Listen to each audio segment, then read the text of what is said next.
पुरंदर क्षत्रिय कुलावतंस सिंहासनाधीश्वर राजाधिराज महाराज श्रीमंत श्री श्री श्री छत्रपती शिवाजी महाराज की जय.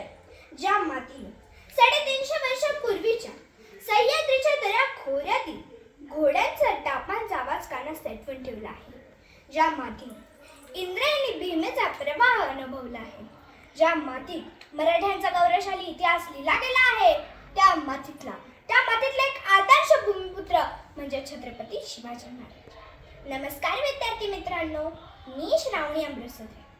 आज मी तुम्हाला एक छोटीशी कथा सांगणार आहे. माझ्या कथेचे नाव आहे आदर्श न्यायाधीश छत्रपती शिवाजी महाराज. सन 1678 मध्ये शिवाजी छत्रपती महाराज दक्षिण जिंकून परतत होते. येताना त्यांना बेलवडी हे गाव लागले. तिथे एक देसाई गडी होती. ती मावळ्यांना जिंकायचीच होती. मावळ्यांचे नेतृत्व करणारा एक शूरवीर म्हणजे सखुजी गायकवाड होता. लढाई सुरू झाली. बघता बघता 15 दिवस उलटून गेली, पण गडी काही पत्ते लागले नाही. शेवटी शिवाजी महाराजांनी वैतागून सखुजी गायकवाडांना निरोप पाठवला. सखुजी गायकवाडांना खूप जोर आला आणि ते मावळ्यांना स्मरून गेले आणि शेवटी गडी पत्ते लागलीच. तब्बल 15 दिवस लागले या गडीला जिंकायला. तब्बल 15 दिवस. त्या गडीचा मालक तिथे धारातीर्थी पडला होता. मग कोणी लढली ही गडी, कोणी लढवली ही गडी. ती होती एक स्त्री. तिचं नाव आहे सावित्री देसाई. त्या धारातीर्थी पडलेल्या त्या मालकाची ती विधवा पत्नीच नव्हे तर एका बाळाची ती आई सुद्धा होती. शिवाजी महाराजांना मावळ्यांच्या विजयाची वार्ता कळली. ते खूप आनंदित झाले. त्यांना कधी गडीपाशी पोहोचतो असं झालं होतं. ते गडीपाशी गेले. त्यांनी इकडे तिकडे पाहिलं, पण सखुजी गायकवाड कुठे दिसत नव्हते.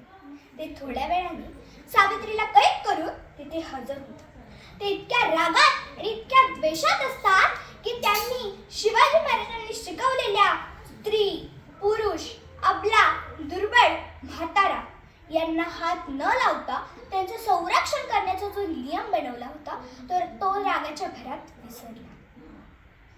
इतर मावळ्यांनी व सरदारांनी त्याला समजवले, पण तो खूप रागत होता. स्वतःच्या जिद्दीने लढलेल्या त्या गडीच्या मालकिणीवर म्हणजे सावित्रीवर तो अतिप्रसंग होता. शिवाजी महाराजांना तर मावळे जिंकण्याची वार्ता कळलीच, पण सखुजी गायकवाडांच्या कुकर्माची ही वार्ता शिवाजी महाराजांना कळली. शिवाजी महाराज गडीत गेले. गादीवर स्थानापन्न झाले. सखुजी गायकवाड त्यांच्या शेजारी छाती पुढे काढून उभा होता. सावित्री खूप गांगरलेली घाबरलेली होती. शिवाजी महाराजांनी आज्ञा केली की सावित्रीला आणा. सावित्रीला आणले गेले. ती खूप गांगरलेली होती, खूप घाबरलेली होती. ती विचार करू लागली, आता हा क्रूर शिवाजी माझ्या बाळाला मारून टाकणार, मग हा मला मारून टाकणार, कसं होणार माझं? तिने महाराजांना आर्तसाद घातली आणि म्हणाली, महाराज महाराज मला मारा, महाराज मला मारा, माझ्या बाळाला मारू नका, महाराज माझ्या बाळाला मारू नका. तिचे हे शब्द ऐकून शिवाजी महाराज गहिवरले.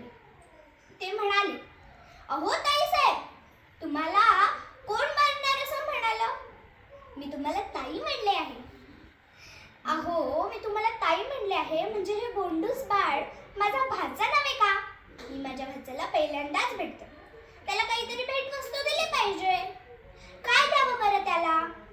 त्याच्या दूधभातासाठी मी ही गडी त्याला देतो आणि तुमच्या चाळीसोळीसाठी आजूबाजूचा प्रदेश देतो.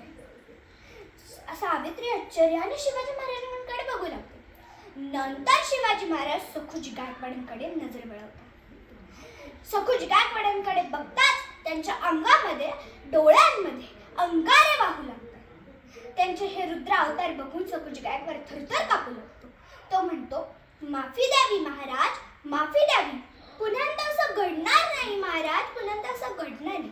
शिवाजी महाराज म्हणतात, मुघली जुलमी या सत्तेतून आपली प्रजा मोकळी व्हावी त्यासाठी मी हे स्वराज्याचे तोरण उभारले आणि तुम्ही काय केलं सखुजी? तुम्ही काय केलं? तुम्ही माझ्या बहिणीवर, आपल्या बहिणीवर हात उचलायचा प्रयत्न केला? नाही सखुजी नाही, या गुन्ह्याला क्षमा नाही. त्यांनी सखुजीचे हात तोडून टाका, त्यांचे डोळे उखडून टाका. ज्या डोळ्यांनी त्यांनी परस्त्रीकडे नजर वळवली ते डोळे उखडून टाका. त्यांनी आज्ञा केल्यामुळे तसेच झाले. सावित्री हे सगळं आश्चर्याने बघत होती. शिवाजी महाराजांनी आज्ञा केली की सावित्रीला बंधन मुक्त केलं. तिला मुक्त करण्यात आलं. माझी गोष्ट इथेच संपत नाही. जेव्हा शिवाजी महाराज तिथून निघून जातात तेव्हा सावित्री त्या गडीच्या एका भिंतीवर एक सुंदरशी शिल्प बनवून घेते. शिवाजी महाराज गादीवर स्थानापन्न आहे. त्यांच्या एका हातामध्ये बाळ आहे, दुसऱ्या हातामध्ये दुधाची वाटी आहे आणि ते बाळाला भरवत आहे. असे आहे ते सुंदरसे शिल्प. असे होते शिवाजी महाराज, एक न्यायी राजा आणि एक न्यायाधीश. बोला छत्रपती शिवाजी महाराज की जय.